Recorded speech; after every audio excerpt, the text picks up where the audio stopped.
Welcome to The Breakdown on TNT Sports and our first ever Premier League edition of the show. It's been a season full of surprises, Liverpool running away with the title in their first season without Jurgen Klopp. We've had surprise teams, what about Forest and Bournemouth? And the two Manchester clubs who are really suffering. We're here today to analyse and debate all of the big talking points. It is an absolute cracker on TNT Sports. 9.5 months of drama and intrigue in the best football league on the planet. Being able to watch world-class football is going to be great. It's Mo Salah. Salah going through and scoring. Sensational from Liverpool. Fantastic football. Liverpool are top. Liverpool are clear. They're unstoppable, they really are. It's Rodgers. It's 2-0. Amazing. We just haven't seen a Pep Guardiola side ever be this bad. Calafiori, and a nice turn as well. And can he get his shot off? Oh, off the punch. It's impossible for Arsenal to get back from this situation. Hudson-Odoi scored. To get Champions League football would be outstanding. It's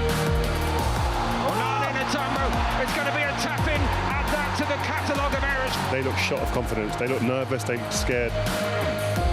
The shot. That's a great finish. They've been fantastic from the word go. They look champions-elect.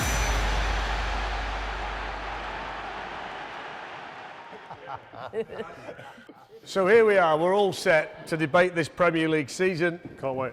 Rio is here, Ali's here, Lucy, Martin, and of course, Crouchy. Now, what I want you to do first and foremost, underneath where you're sitting, there is an envelope. I'd like each of you to reach down, get your envelope, and open them. Gosh. God. What was an episode of Traitors? So inside the envelope, you will find your pre-season predictions. And I would like to ask all of you at this stage, did any of you predict that Liverpool would be league champions? No. No. No.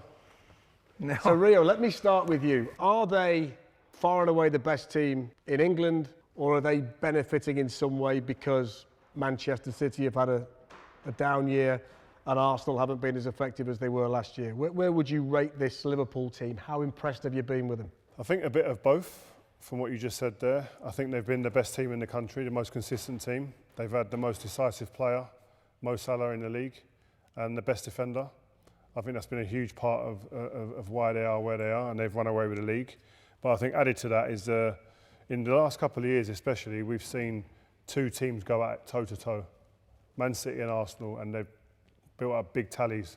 This season hasn't been as close, haven't had that other challenger pushing you on, and they've kind of run away with it, and it's kind of petered out now, it seems. Rio's right, centre-half's been tremendous, goalkeeper's very good obviously as well, and Salah's been absolutely out of this world. So the level of consistency has surprised me. I wasn't sure that could happen. Were you even close, Luce? No. I think I had Liverpool in the top four. I had them fourth. I'd seen him at Feyenoord, right, so I'm quite impressed, but then it's like, can you translate that? But I think he's quite clever. So he's come in and thought, the foundations are there. There's no point in me trying to reinvent the wheel. So just all he's done is sort of tempered everything down and made sure, changed the midfield. The midfield, I think the new midfielders come in. I think Gravenberch, he didn't settle at the start, did he, when he first came in, and then he has this season. But I just think they're a reflection of him on the pitch, and he's quite calm and measured. And I think, well, everybody else has been like that. They've just been completely calm and measured all the way through. But we've just seen them lose two competitions in a week, and it's taken a bit of the shine off of what you're looking at this team thinking, oh, how great is it? How good is it?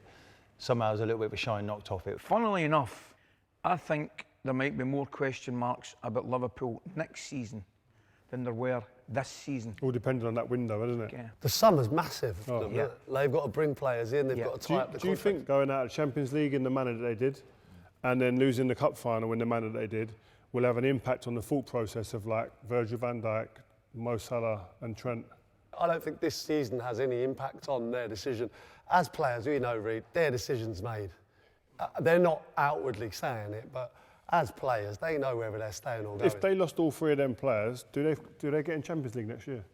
Well, it depends who they sign. I mean, Well, this is the point I wanted to make, just to kind of back up what freeze, by the way. said. Not like bringing in You don't want to lose all three. If they lose all three of them. They are the fourth oldest average starting age in the Premier League. So that alone tells you that they've got to find a way to get younger. Now, if you keep Van Dijk and Salah, you've got 132, 133, then you're looking at how you make the rest of that group younger. So there has to be, I'm sure. Yeah, but 32 and 33-year-old Mo Salah and Virgil van Dijk are probably the two fittest in their positions around that age. They've got another 3 years at the top, no doubts, them two players. I think people think that Trent's going to go. Yeah. If you're in the Liverpool room, are you saying, look, under no circumstances do I move away from the plan to keep the pair of them? You asked the question. I would be saying I've got to keep the pair of them to maintain the culture and the winning mentality and understanding how to get over the line. It's interesting. One's a captain, by the way. Arsene Wenger used to say every summer, the most important thing is the players I've got that I keep.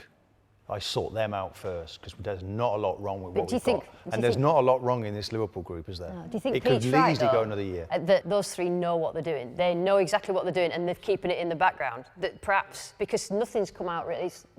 I don't know, you're looking at me like that. Well, like, is it an issue? Are they that good in the background? I think you're keeping the door open because you're hearing noises. Surely they sort it out. Surely they don't get to this stage. I don't think in today's day and age that a player has another club lined up and the public don't know. Don't know, yeah, exactly. Everything gets out. But I think that I think anyone takes Van Dijk, right? Like for a couple of years now. I think any club in the world. Salah as well, I would say, and Trent's obviously a little bit younger, but I think they might have clubs in the background, but then they go, if Liverpool hit this number, I'll stay. That's what I think. Yeah. Okay, let's move it to Arsenal. And I'm going to come to you, Lucy, because on your card, you had Arsenal as the champions. So assess them for me based on what you thought they were going to be and what they are. Martin, I can't wait to get to you. I like what Arteta has done with Arsenal. I think that Arsenal have improved season on season. I think that he's sort of moulded the group into what he wants. I think he likes what he's got. But I just think it's just an astronomical failure that they haven't got someone who puts the ball in the back of the net and they're relying on. I mean, I know it's been said so many times this season. He started talking about Havertz being about his genetics, a genetic monster, whatever it was. And then he got injured like literally the next game. And I've done them so many times where there've been tight games and there's been situations where if they had a proper goal scorer in front of goal, it would have been a straightforward game. So if you go to the summer then, Havertz is your top scorer now with 9. He's not going to play the rest of the way. And we've got to say this with a bit of sense around it because it's not just kind of a fictitious... Osimhen went to Galatasaray on loan. Going into the summer then, what would you do? Who would you sign? I'm just saying, they had got a chance to get... If he's going to Galatasaray on loan, no disrespect, why are Arsenal not getting that player on loan? 100%. Yeah, so what would you do now then? And we know what they didn't do last year. Isak's the obvious answer because he's actually here in the Premier League. He's proven in the Premier League. He scores goals against the best teams as well and best players. He's going to be expensive. So he said too expensive. So if he's too expensive, where do they look? So Newcastle don't need no players from Arsenal then. So you couldn't work a deal like that? No, but I just feel Isak now they've won that, I think it's really even more difficult to get him away from there. The whole world is on it, isn't it? It's about finding these players before everybody else does. So there's a new director of football now. It's like, you've got to go after the players, a good free transfer. You can't just keep spending money on the obvious Declan Rice. But there will be some, you can be certain this summer they'll be buying a striker. Without doubt they'll be buying I don't agree. Liverpool went and banged 70 million on Van Dijk, 70 million on a goalkeeper. Yeah, but they did that. They did that when a number of years ago now with Coutinho's money, didn't they? They Rio, sold to him challenge that, but you've got money. They also put a similar amount of money down on Darwin Núñez, and that's not worked out either. Yeah. Now Arsenal can't make that mistake. I wouldn't have thought. But Klopp waited. I mean, exactly. He went in a couple of times for Alisson and Van Dijk. Waited, couldn't get him. Waited, then went and got them. But Coutinho's money was astronomical, wasn't it? They were able to do that at that time. They push that amount of money. Arsenal are still working with those constraints. I tell you what I say about Isak. I mean, if you're Newcastle and owners of Newcastle, you're actually going the other way. You're building a team around Isak. Yeah. You're not selling him. You're building a team around him. If you want to go. You said Šeško at Leipzig. That's more in the bracket that you're talking about of one that might be more of an up and comer and might be more easy to attain than an Isak. I would suggest that there's already a player bought and it's already done. Okay. From an Arsenal point of view, they won't make that mistake again. But they've jeopardised the title. And it just looks careless. And I can't think for a minute that Arteta was quite happy not to... They did it based on the evidence. He's protected him. I just thought the Ollie Watkins bid was absolutely ridiculous. There was no way he was going to leave. They're still in the Champions League, by the way. Yeah. It was a low offer, really. It was a Suarez offer. Do it. It just felt like that was to appease the fans. We are involved in trying to get a strike. They tested the waters. Duran, which one do you want to keep? They gave a decent offer for another Villa player and they did the intelligent thing because Duran, they didn't obviously They didn't even like him or rate him as much as we did from the outside. I think Arteta always believes in the power of like 5 or 6 players rather than one. He's always sort of said that, hasn't he? But when it comes to goals, I don't think you can. I think you need somebody. I think Arsenal will still strengthen in wide areas because it's about creativity. And in recent games, they haven't been able to create things. Everyone wants to point to the striker, but it's about what you create for that player. Here's a good question for you. Has there ever been a team that's won the league without a proper out-and-out number 9? Well, they've done it. Man City did it twice. City. Yeah. You might want to edit that bit out. You got the power to do that here, son. Hold on. Stay again. Yeah, do it again. Right. Have we ever... So that's the top of the table. We've talked about Liverpool and we've talked about Arsenal, but Manchester United is an entirely different story. It's been a difficult season for them. Ruben Amorim's in now. Can he get it right? Rio and Martin are going to go to the touchscreen and they're going to try to explain to us what Manchester United's season has been all about. Well, guys, we're going to explain to you about Manchester United, obviously a team that I played for many years, but obviously Sir Alex Ferguson was a big reason as to why Man United have been successful. And here's a table of the positions that they finished in. 447 games have been played since he left, and obviously this season is a big difference to what we've seen before. What do you see as big issues for United? I see players that look confused, not sure what they're doing. I'm really surprised that he hasn't been able to stitch in the information. He's changed the system, but it's like a system failure for me. I never really believed in that system playing it at Arsenal. Why? Because of the players that he had there, or do you just the system? I just feel that the wing-backs disproportionately, they're asked to do too much work, and I don't think it really works. And I'm seeing that their wing-backs particularly don't seem to know what to do. They haven't really solved that. Maybe that's the first place he needs to go and buy for the wide positions. I don't like it in midfield. You've got to have 2 sitters that you can rely on. So you've got your 3 and then your 2 in front to defend from. And I just feel that Manchester United, they don't look secure defensively. And then on the attack, they can't get enough bodies forward. Well, Amorim actually, I interviewed him a couple of weeks ago and he mentioned physicality, and we'll look at it a little bit here. Transition football. You can see again, look, getting back, they end up getting the ball and coming out of it. But they're a team, like you said, I think in terms of structure and the way they play, he doesn't look as fluid as you like. But you see, the wing backs is the most important part of the setup. There's one, there's another. And the difference between these two is this one's actually a winger. Ahmad in this position is a winger. And you look at it and you think, he's high, he wants to go that way. And his first thought is always that. But I'm not sure that Dalot thinks like that. And I want you to watch, as I said, as it develops. In this formation, he's got to be getting on his bike. Surely. He's got to be making the box immediately. He does that, then that ball comes across immediately because he's on the back of the defenders. And I think Amorim, the way that he plays, we watched him at Sporting, one of the key components of any team that he manages on any given day, are the wing-backs having an attack mind. I would discuss with you guys, see the formation and wing backs getting forward. Yes, absolutely. These are all things that have to be taken into account and you can discuss. I just don't think the level of player is good enough. Can I come on the back of that, Ali, as well? As a manager coming in, surely the best managers that we've worked for were adaptable. They work with the players that they've been given, right? So if your players don't suit that system, you can't come into a club and say, this is how I play without a transfer window, right? So you come, like, if it's not working, you just adapt. Yeah. And it's not working. Does that show a small vocabulary for the manager in a football sense? That he doesn't understand another way to play? But I don't think that's good enough in my personal opinion. Yeah. Like, I just think if you're losing games, you change it and you do it quick. I think he backed himself to get them to learn a lot quicker and adjust a lot quicker.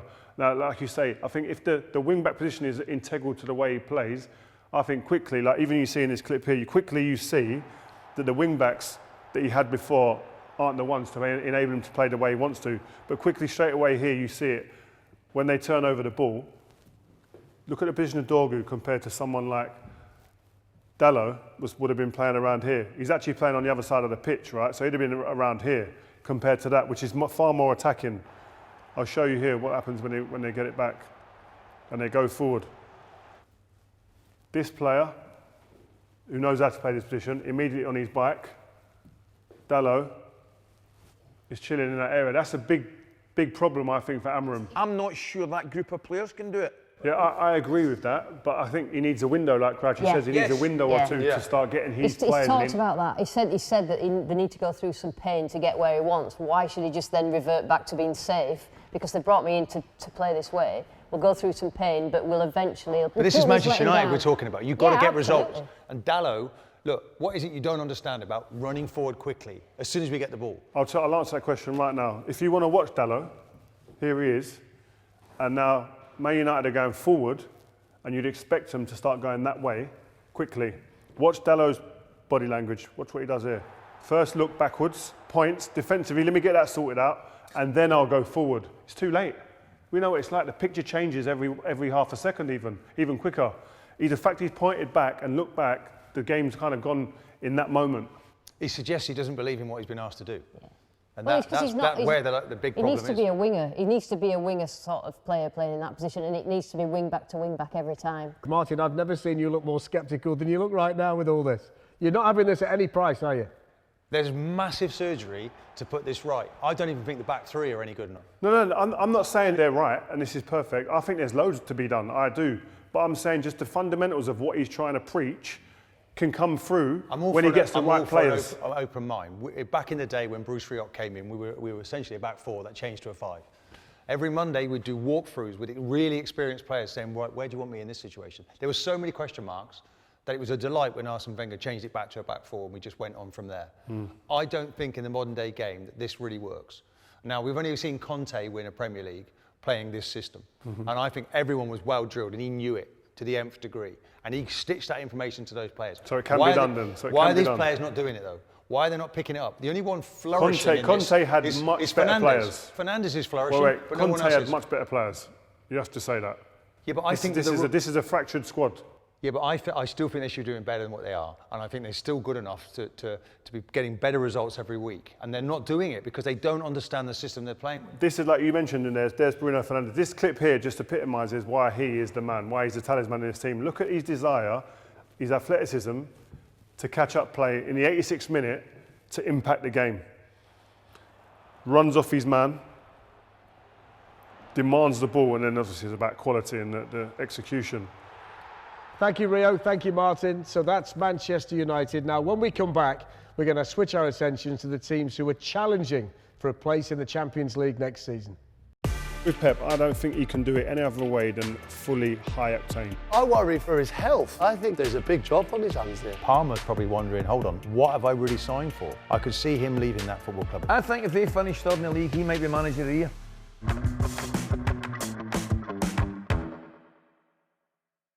OK, so let's have a look at the teams now that are chasing the Champions League. And I'm going to tell you, this is mad. So 5 points separating 4th and 10th.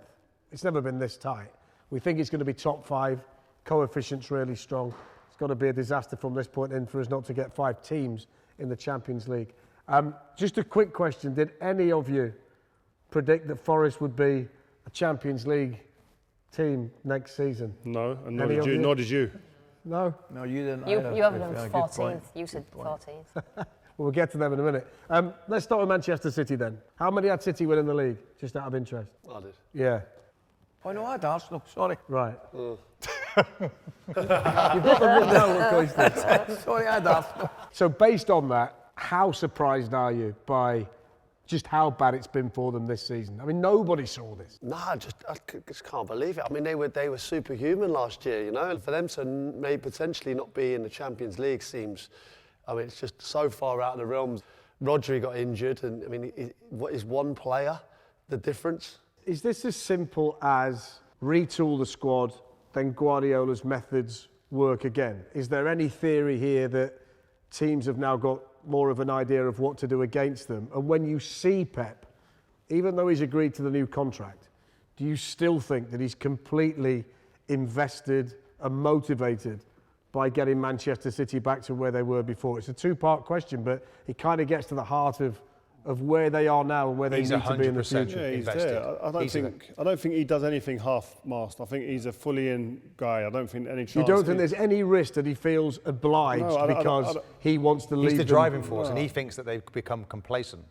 He's the motivator. He's been remarkable. Do you still think he's got the energy for it? This has to be the difference. Who motivates the motivator? He looks like he just needs a refresh to me. He looks I'm amazed that nobody's sat here with any concerns about him.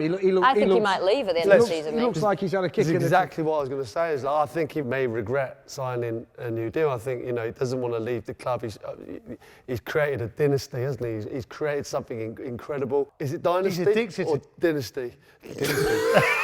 Are you American? Listen, he's done well. Listen, Coachy, his is a dynasty and Joan Collins was dynasty. That's where we are. No, I worry for his health. I worry for his health. Like, genuinely, I think there's a big job on his hands there. Listen, they've got top players, and if they rediscovered form, but I think defensively they're not gone. Kyle Walker saved them on multiple occasions, I think, in the Champions League with his pace. And I think there's a personnel overhaul needed. I think, going back to Pep, I don't think he can do it any other way than fully high octane. There's no other way where he's 100% invested and he looks like he's stressing the life out of him. Even when he's winning, he's like that. Just because he's losing him, we're scrutinising it, maybe looks a bit worse. He's just never been in this position where he's actually looking up and fighting and clawing to stay up amongst it, let alone win it. He's never been there. So that's one question he's going to have to answer next season. Can he galvanise a team back from where they're looking like we've never seen them before? Because normally these teams are just there and they're consistently there. I think he's got the energy, but I think his team lacked the energy. And I think his team lacked... One thing we always talk about of his team, great with the ball. But the other thing that comes swiftly after that is how great they are physically to get the ball back and the intensity, high press. They haven't got the players physically now, with the recruitment they've done over the last couple of years, to do it. They can't. To do it. Is there a case for this where the players, there was a huge debate whether he's leaving or going, right? And then the players, because they work so hard every single day, they've achieved so much. Yeah. Is there a case for, we've got to do this again for another 2 years? Yeah. Is there a case where that mentally fatigued. I can't do this. It could be. I think that's a good point. When you think there may be a new manager coming in, you think, do you know what? Maybe some new idea, something. Yeah, there may have been some players in that squad going, I hope he goes. I can't work at this level. But then anymore. he gets rid, doesn't he? What is he? 31 trophies. I think it's the all-time great, this fella. Let me ask you this then. Presumably that one of them wins a title, and there is a title won by... Who wins a title quicker? Pep or Arteta, from this point? Arteta. What sort of question is that? It's one that Ali answered straight away, Martin. There's no need to be nervous, just because you're back on Arsenal. I think Arteta. Do you think? Huh? If he goes and gets one or two players. It's a big if, isn't it? See? Yeah. Well, I'll ask you a question then. Follow on for that question. At this moment in time, which team looks stronger? Arsenal and City play tomorrow. Who do we think's winning? Yeah, I'd go Arsenal, yeah. But over the course of the season... So you suspect that City would be able to retool quicker than Arsenal? I mean, we said earlier, could they afford Isak if it's Arsenal? Would he be out of the price range? Right. Martin made that point. So City, you would presume, would be able to say, well, we want that player, that player, that player. There you absolutely. A lot of the question would be answered in a different way once you get a look at recruitment. Yeah, but in the middle of the season, what have they spent? 160 180. 180 million? And have they really improved that much? Have it's the first time we've seen with the recruitment of City where you question, you're going, I don't know about that. There's one or two there. For a while. You think, have they really... Because they should have done it in the summer, that's why, shouldn't they, surely? I just think he's just unhappy with the group he's got. And when they're not following, he goes in a different direction. And he's only had one season where he's never won a trophy. We could be there again. They played Bournemouth in the FA Cup. And Bournemouth, you can see, they're running for Champions League themselves. Right, let's speak about your second favourite club. Yes. Nottingham Forest. What a breath of fresh air. I think if they finish third in the league, he might be manager of the year. Really? I really do. You go to a place and it's just fire, it's electric, you can feel it. Old school. Yeah, and that's Nottingham right now. I mean, what a season Let me they tell you, have. they're having the season of many people's lives in the city of Nottingham, let alone their own. I mean, that city right now is completely in lockstep with the club. The ground's not big enough, there aren't enough tickets. I think it's taken until about a week ago for everybody to genuinely believe it was going to happen. And I think people now do. What would you need to be 50 to have remembered all those good years back in the day? Pretty much. Do you know, it's the feeling of nostalgia when you go there. This Mullican tyre pumping out. It is a great feeling, and what they've done, I call them the Dirty Dozen really, because all those players have been thrown together, quite a lot of them. They've been at top clubs, even the manager, and it hasn't worked.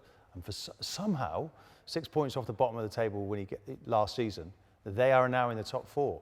It's remarkable. They were almost a laughing stock when the new regime came in and they were just buying so many Yeah. players, you know, so many, and everyone was going, this will 33 never players. work, this is absolutely ridiculous.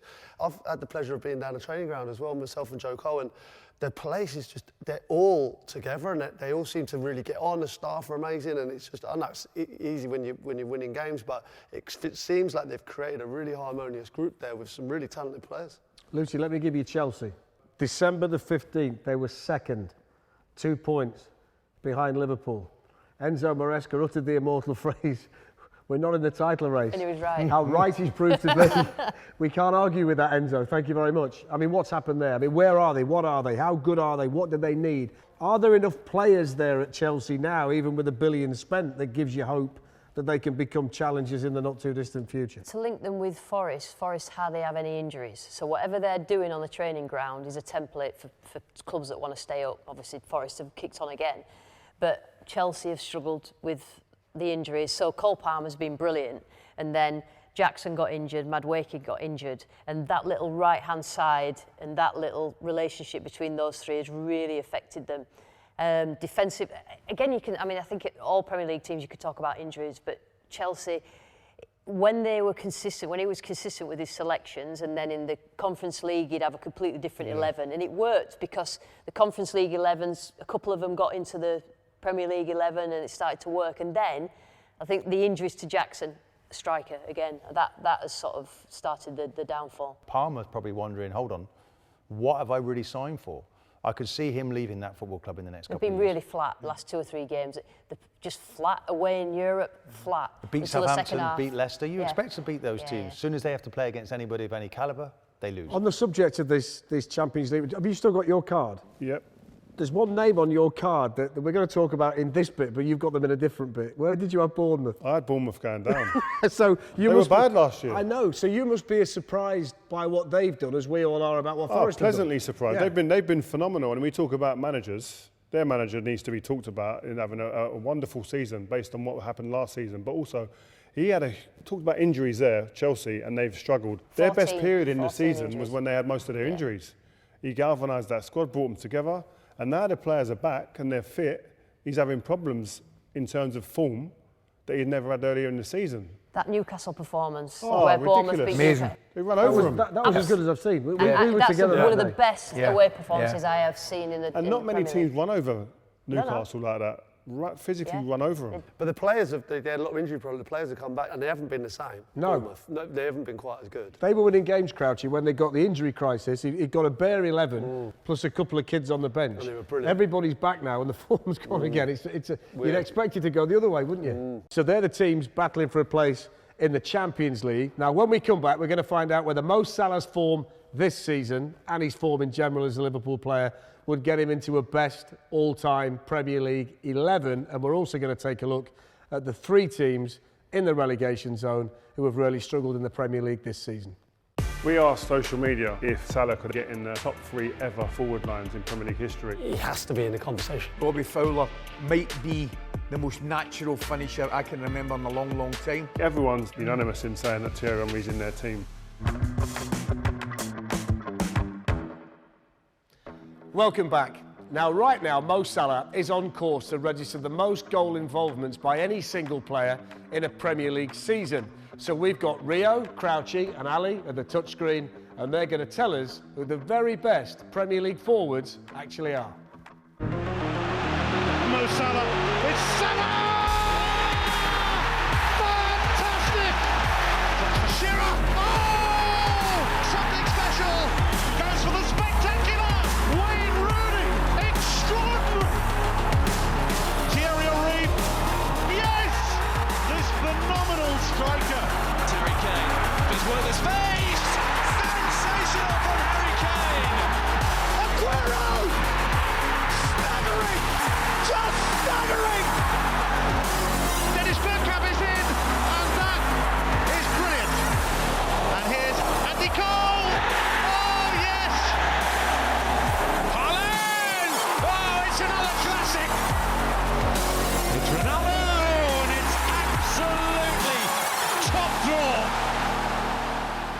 Right, guys, let's have a look at how Salah's numbers stack up against the names on this side of the screen. You've got Andy Cole and Alan Shearer with the same amount of goals and assists, 47 a ridiculous number. Obviously, that was in a 42-game season, so that's 4 more games than what Mo Salah is going to play this year. Obviously, you've got Erling Haaland and Thierry Henry down there making that 4. But each trajectory, look at it, at this current rate, is going to be at 57 goals and assists in 38 games. If Mo Salah hits that trajectory, it's a ridiculous amount, isn't it? I think he's lean. You know, a couple of times he's taken his top. He just looks absolutely ripped. He's as hungry as he's ever been. I don't know, but part of that, perhaps the contract is it up as well. So you get, obviously, one or two players got an extra lift when they're going into the final year of contract. But his figures this year, he's as good this year, I think, as he's ever been. Is he irreplaceable for Liverpool? I think so. You can't replace that amount of goals, I don't think. You know, whoever you buy. It's a ridiculous season he's had. You know, Erling Haaland, when he did it recently, I was like, that'll never be beat, you know.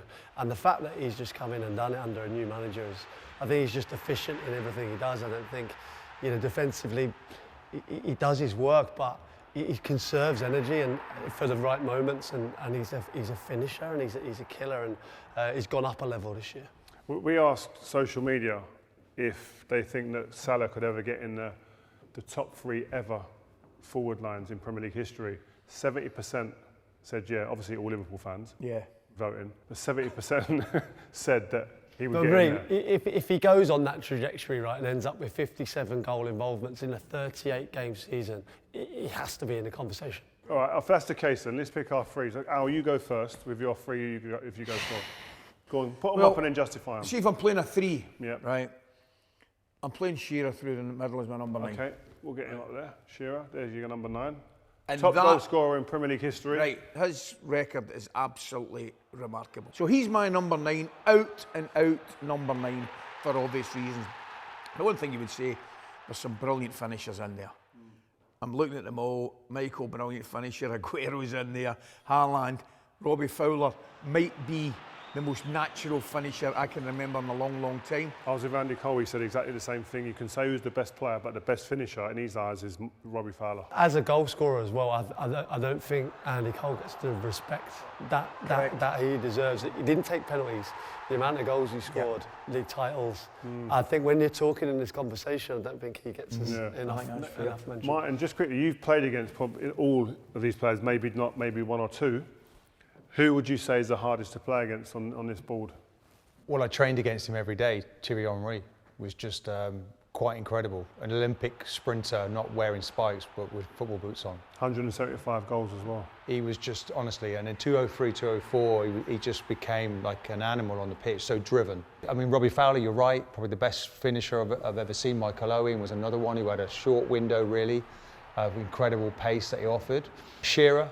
You had to get close to Shearer because if you didn't, it was in the back of the net. And then Les Ferdinand, another one, doesn't really get the mentions. Alongside Andy Cole, those two were great players who had really big careers. All right, go on, finish your team. Well, that's what I'm doing. Might as well come in with it now. And then mention Bergkamp, by the way. Well, we've not even mentioned it. Do you know something? Bergkamp, and you tell me if I'm wrong, I think Bergkamp might be the most intelligent footballer up there, right? And there's some brilliant footballers, and I'm not saying the rest of them aren't intelligent, but in terms of a football brain, I think Bergkamp might be one of the best I've ever seen, believe it or not. Ali, he took me out on the training pitch the first day and he said, right, my first run isn't for you, it's for the defender. Correct. Just a little bit of movement. Correct. And if I go that way, I want it to feet. It was 100%. brilliant. Just sorted it out for me straight away. And you still never found him. What happened there? Hey, I think you'll found him many times.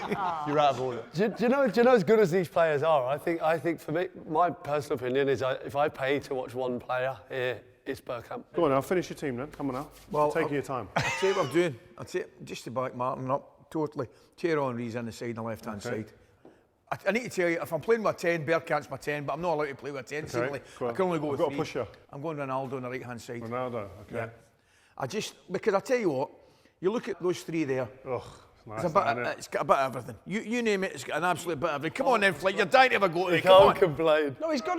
I'm amazed it took you that long because the argument is, who's the greatest player of all time? Is it Messi or Ronaldo? And we're trying to shoehorn him into a top 3 of the Premier League striker. But the only reason we're not is because it's just Premier League, right? Has he got 100 Premier League goals? He paid his Premier League goals in his last season. I'm talking about like Premier League. We're talking. That's the only reason. If you're talking players, he's in it 100%. Won the Ballon d'Or last season. He was at United. Won a Ballon d'Or in the Premier League. So therefore, I might be right. You're right. Right, Crouchy, you going, Crouchy? Where are you going? I'm a nervous wreck now, Rio. Well, because if I want to put Salah in on the right-hand side. Do it then. Do it. Go on. Go on. You got Salah? Yeah, but I'm only saying, So the end of the Cristiano, season. this is Premier League, okay? Hey, what about You don't have in to the Premier explain League? yourself. All right, you can say that. Salah's up there with, what is You he, want Salah? top 3 but this is Liverpool, by the way. He's up there, the Liverpool goal scorers of all time. Yeah. And I'm going to stick with it. You don't look like you want to stick with it. You're convincing yourself here. And he's got like 7 Ballon d'Ors, I think. But the reason I'm sticking with it, it's a Premier League. It's a Premier League. We've heard you. Okay. You justify yourself. Brilliant. The one that's not up for debate is him, right? Yeah. So he's on the left-hand side. Yeah. So they're now they're a bit wide, by the way. But through the middle's a tough one now. And I have mentioned him before, the one I paid to watch his Bergkamp. And I think I put him in there.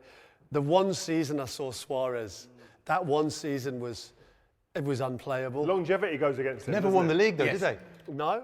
Didn't win the league, no. Didn't have trophies either, so he might have to miss out. Well, hold on. I think you'll find this is Crouchy's front for you. Sorry. And there's also there's no wrong answers here. Coach, you know Ronaldo can play through the middle as well, I don't you? know he can, and I'm just debating whether to put it in. Harry Kane? This is What about Wayne James Rooney? from the original list I gave to the producer, by the way. Who are you going for? I'm putting Wayne Rooney through the middle. Okay. And this is Premier League. Can we just reiterate it? This is Premier League, by the way. I agree. Cristiano, as an all-timer across the leagues, as a player, gets in there. But in my Premier League 3, he doesn't. No Shearer. All right. No, So I'm going to I'll go for my Rooney. 3. I don't want no interruptions, guys. Please. Honourable mention for Teddy Sheringham because he made others around him Yeah. good as well as him being. I agree. do Martin I didn't do really like like him that much, but they didn't get on. Yeah, But, no, they didn't get great player. Right, I'm going to go Rooney up front, number 9. I saw centre halves twice the size of him shaking in their boots in a tunnel. Forget being on the pitch. Ridiculous amount of goals. Club top goal scorer. On the left wing, I think everyone's unanimous in saying that Thierry Henry's in their team. That just says about everything you need to know about him. I think he's one player. I've seen a lot of players talk about this. He's one player in my career who the night before probably kept you up a bit. Yeah.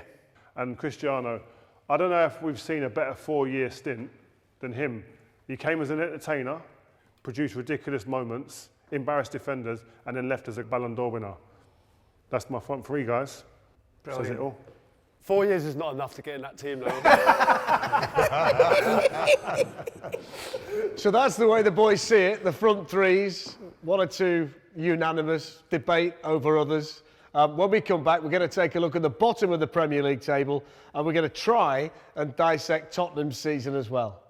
The 3 promoted teams, all of us will automatically think they go down the following year. That's not good. Premier League experience is everything, isn't it, when you come up? Today's generation of managers' style of football is non-negotiable. This is me, this is my style of football, and you're going to have to work with it no matter what.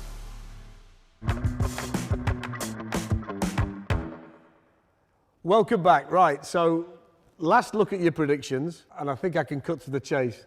Everybody, apart from Rio, predicted that the 3 promoted teams would go straight back down. You'd got Bournemouth in. It was boring to just go with the regime. So who did you have going then? Who was going to stay up? Ipswich, I had to stay Right, up. Yeah. right. I thought Kieran McKenna would work some magic. Do you know what I mean? That's what I thought. I was backing Yeah. the manager to do his thing. I spent a bit of money, and Bournemouth had a bad season last year. So I thought they'd continue this year. It proved me wrong. I'm delighted. So statistically speaking, this is the lowest points total for the bottom 3 combined at this stage of the season, which kind of indicates that the gap between the Championship and the Premier League is getting wider than ever. Last season was only the 2nd time in Premier League history that the 3 promoted teams were relegated, and it seems a certainty it's going to happen again this season. Is that concerning? Are we moving towards the stage where we might have 17 Premier League teams and then 3 teams that alternate between the Championship and the Premier League? Is that a worry for you? Yeah, it's got to be concerning. It's the best league on the planet by a mile. But if it is devalued in any way, shape or form, it is the fact that the 3 promoted teams, all of us will automatically think they go down the following year. That's not good. It's not good for moving forward. It's not good for the league. There is a correlation there between the finances, isn't it? So when you come up, you're so far behind. But we've seen Ipswich spend, 140, 150 million. But they were 2 years on the back-to-back champions. So they come from, a much lower position. and they were having to fill a big gap. What's worrying is the bottom three to the fourth from bottom is a massive gulf. I think Wolves. I think it's West Ham just above Wolves. Is it? Miles ahead of the bottom three. And you kind of look at the ones coming up this time. Burnley have tried, they might get back again. Sheffield United have tried, they might be back in again. I know you're semi-confident that Leeds could potentially have a go at it, but the number of clubs you look at who you think could potentially come up and make a mark seems to be it becomes dwindling. difficult. Like you look at the likes of Ipswich, you look at Burnley before that, they smoked that league, playing great football, so attractive to watch, and they try and replicate that in the Premier League, and it's just like nowhere near it. Do you have to change? Yeah. We talked about tweaking managers like Amorim, tweaking his philosophy and identity. I think you've got to do that when you're a team that comes up. Premier League experience though is everything, isn't it? When you come up, you need to be able to look around the dressing room and see people who've been there and done that. I agree. So you need to stock it with other players' experience. That can be free transfers. You can be clever in the market, getting them in, but you need those players in there. Russell Martin came in and played that. It was kamikaze football at times.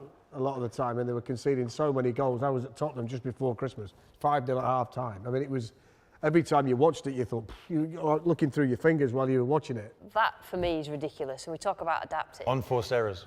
Right. So he'd said to them, "I want you to play regardless." So that means that all those young players didn't make any decisions for themselves because they thought, if I hit it long or if I pass it a little bit longer, he'll go mad at me, the manager. And it's not exact science football. So therefore, the younger players have to make their own decisions, and I think that's something that Russell Martin took away from them. It worked for Vincent Kompany because Vincent Kompany did that, and then he got a better job.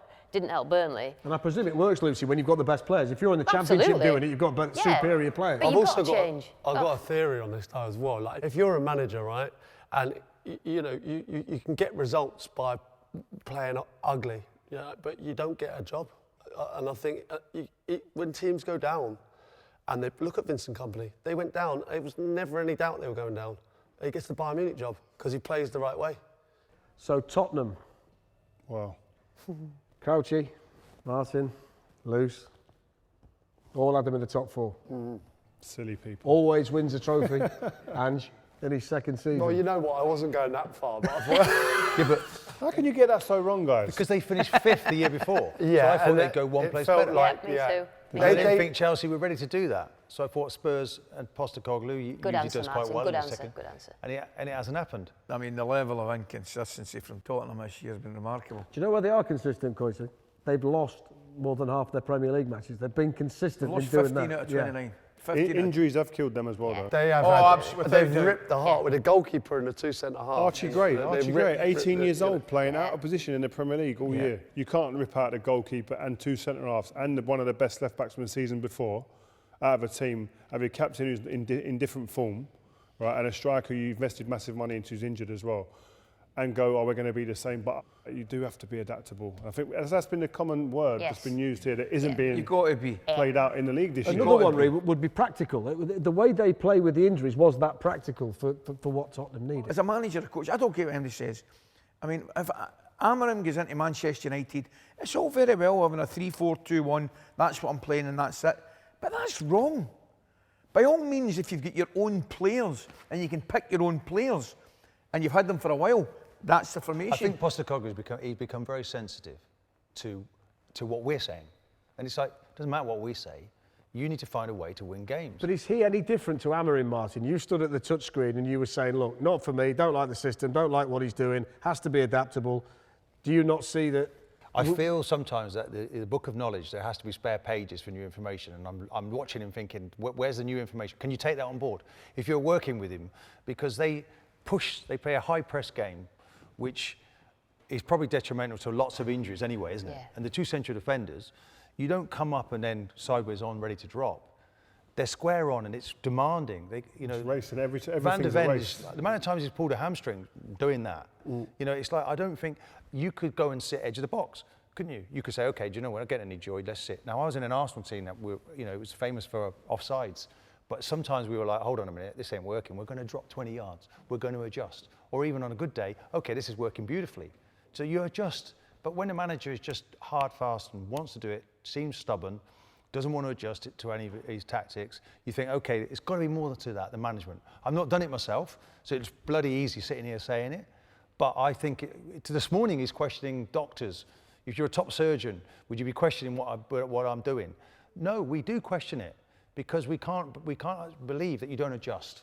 He played against a very good Fulham side, lots of pace in lots of areas, and they get done again 2-0. The worrying thing with the Fulham game was that it looked like there was a complete lack of intensity. You know, that game worried me a lot. But your season now is Europa League, isn't it? Yeah. So if you win the Europa League, you get into the Champions League. Man United So Van der Ven can't play. I mean, this is the thing. So you have to see it from that point of view as well. But the problem I think is in today's generation of managers, they've all clinging on to a style of football that is non-negotiable. Yeah. Only the best teams can do that. Only the Barcelonas under Pep, the Man City in their pomp. So Alex Ferguson, even he was adaptable. We play away from home in Europe, and we play 4-5-1 at times without the ball. And then 4-3-3 when we get it, but you be adaptable. And in the Premier League against teams we should be, it's 4-3-3 gung-ho. But nowadays, it's almost like fashionable to say, no, this is me, this is my style of football, and you're going to have to work with it no matter what. You've had the last word. We are completely out of time. Ali, Lucy, Martin, Rio, Crouchy, thank you so much for everything today. It's been great getting everybody together. All we can do now is sit back and see how the rest of the season unfolds on TNT Sports.